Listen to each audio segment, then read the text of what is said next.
এক পোলা হুম, এক মায়ের খুব ভালোবাসে, হুম, দুনিয়ায় আর কিছু চায় না মায়া ছাড়া। আচ্ছা। কিন্তু মায়া পোলাডারে পছন্দ করে না। ওহো। অনেক চেষ্টার পর মায়া সে পোলাডারে কইল যে ঠিক আছে, হ্যাঁ, আমি তোমারে ভালোবাসতে পারি, হ্যাঁ। আমার একটা জিনিস এনে দিতে হবে। কি রে?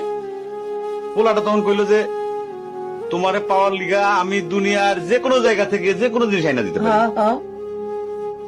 মায়েরা তখন কইল তুমি তোমার মায়ের কইলজাটা আমার আইনা কি ক- কি ক- কি কি কি- শুনোই না। কি গল্প শোনালি দিদু?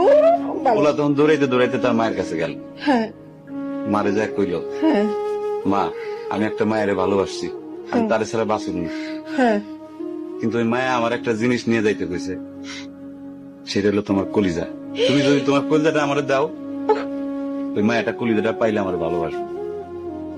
মা তখন কইল তুই আমার একমাত্র বুকের ধন, তোর সুখের জন্য আমি সবকিছু করতে পারবো। পরে মা বুকটা ফাইরা কলিজাটা বাইর করে পোলার হাতে দিল। আহারে মা। পোলাটা কলিজাটা হাতে পাইয়া যে কি খুশি, মা দৌড়াইতেছে দৌড়াইতেছে দৌড়াইতেছে, দৌড়াইতে দৌড়াইতে হঠাৎ রাস্তার মধ্যে উষ্টা খাইয়া পড়ে গেছে। হাতের কলিজাটা হাতের থেকে সুইটা রাস্তার মধ্যে পড়ছে। তখন মায়ের কলিজাটা কইতাছে ব্যথা পাইছো বাজান? কেন?